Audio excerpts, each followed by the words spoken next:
The morning the impossible happened, the entire financial district seemed to stop breathing. A little girl who had not spoken a single word in nearly 3 years suddenly looked at a stranger carrying grocery bags and whispered, "Say it again." Her mother, one of the most powerful finance CEOs in the country, froze where she stood. Doctors had tried everything. Therapists had exhausted every technique. Yet the first voice that reached her daughter's silent world belonged to an ordinary single father no one had ever noticed. If you believe kindness, forgiveness, hope, and second chances can change lives, please take a moment to like this video, leave a meaningful comment, share it with someone who needs encouragement today, and subscribe to our channel.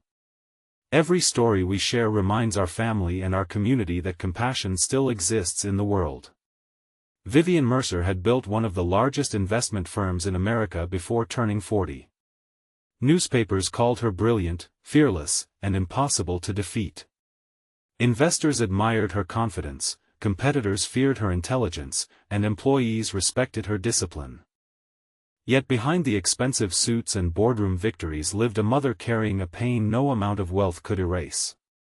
Her 7-year-old daughter, Elodie, had stopped speaking after surviving a terrible car accident that claimed the life of her father. She could hear perfectly, understand everything around her, and communicate with gestures, but words had disappeared from her life as if someone had locked them away forever. Every afternoon, Vivian kept one promise regardless of how busy her schedule became. She would leave her office before lunch and spend an hour with Elodie at the city botanical garden, where the little girl loved feeding ducks and watching butterflies drift between colorful flowers. Doctors believed peaceful places reduced anxiety, even if they had not restored her voice. Across town lived Rowan Calloway, a widowed carpenter raising his cheerful 5-year-old son, Finn. Life had become a constant balancing act after his wife passed away from a sudden illness. Rowan worked on home renovations during the day, packed lunches before sunrise, and spent every spare minute making sure Finn never felt alone. They had little money, but their tiny apartment overflowed with laughter, handmade toys, and bedtime stories. One bright afternoon, Rowan and Finn stopped at the same garden after finishing a nearby repair job. Finn noticed Elodie quietly staring at butterflies from a bench. Without hesitation, he chased one gently with his tiny hands until it landed on a nearby flower. Rowan smiled and softly explained how butterflies trusted people who stayed calm and patient. His voice carried warmth instead of instruction, kindness instead of pressure. For the first time in years, Elodie's eyes lit up with curiosity.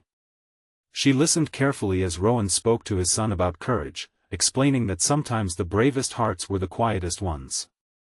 Then something unbelievable happened. Elodie looked directly at Rowan and whispered, "Say it again." The words were barely audible, but to Vivian they sounded louder than thunder. Her heart raced as tears filled her eyes. She almost convinced herself she had imagined it until Elodie gently tugged at Rowan's sleeve, silently asking him to continue speaking. Rowan, unaware of the miracle unfolding, simply smiled and kept telling Finn about butterflies finding flowers after long journeys. Vivian thanked him awkwardly before hurrying Elodie to her speech therapist, who confirmed that her daughter had truly spoken. It was only 3 words, but they represented hope after years of silence. From that day forward, Elodie insisted on visiting the garden every afternoon. Sometimes Rowan and Finn appeared. Sometimes they didn't. Whenever they did, Elodie listened carefully as Rowan told gentle stories about birds building nests, trees surviving storms, and fathers learning to be brave even when they felt afraid. He never tried to make her talk. He simply treated her like every other child. Slowly, tiny words returned. One week she whispered, "Bird." Another week she quietly said, "Thank you." Every new word felt like sunlight breaking through years of darkness. Vivian couldn't understand why expensive specialists had failed while an exhausted carpenter succeeded without even trying. Eventually she introduced herself properly and learned Rowan's story. She discovered a man who never complained about losing his wife, who worked with blistered hands every day, and who believed kindness cost nothing even when life had taken almost everything from him. The more she watched him with Finn, the more she realized genuine love required no audience. One afternoon Rowan arrived looking discouraged. A wealthy client had refused to pay for months of completed renovation work, leaving him unable to cover rent. He never mentioned it directly, but Vivian overheard him speaking quietly with the property manager on the phone. She wanted to solve every problem immediately. Instead, she remembered something Rowan had unknowingly taught her. People needed dignity as much as help. Without revealing her identity as the client's largest investor, Vivian quietly launched an audit after discovering similar complaints from other contractors. The investigation exposed years of dishonest business practices. The client was forced to pay every worker in full, including Rowan, along with substantial penalties. Rowan never knew she had orchestrated the investigation. He simply believed justice had finally arrived. Months passed, and Elodie's vocabulary continued growing. She laughed again. She sang short melodies while feeding ducks. Her teachers cried during the first full sentence she spoke in school. Vivian often wondered whether miracles were actually ordinary people showing extraordinary compassion. One sunny afternoon, she invited Rowan and Finn to a picnic in the same garden where everything had begun. Elodie spent hours laughing with Finn while chasing butterflies through fields of colorful flowers. Then she surprised everyone. She walked over to Rowan, hugged him tightly, and clearly said, "Thank you for helping me find my voice." Even Rowan struggled to hold back tears. Vivian realized that although doctors had treated her daughter's condition, Rowan had healed her heart. He had never viewed Elodie as someone broken. He had simply spoken to her with patience, respect, and hope.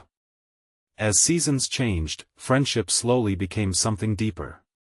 Rowan never cared about Vivian's wealth, and Vivian never cared about Rowan's modest income. They admired each other because they had both learned that love is measured by sacrifice, not success.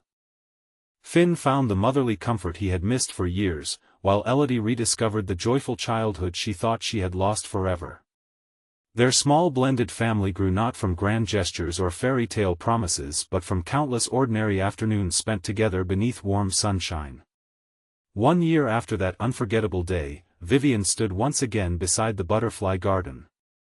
This time Elodie ran ahead with Finn, laughing loudly as butterflies danced around them. The silence that had haunted their lives was finally gone. Before the story ends, we'd love to hear from you. Leave a meaningful comment telling us whether you believe one act of simple kindness can truly change someone's life forever.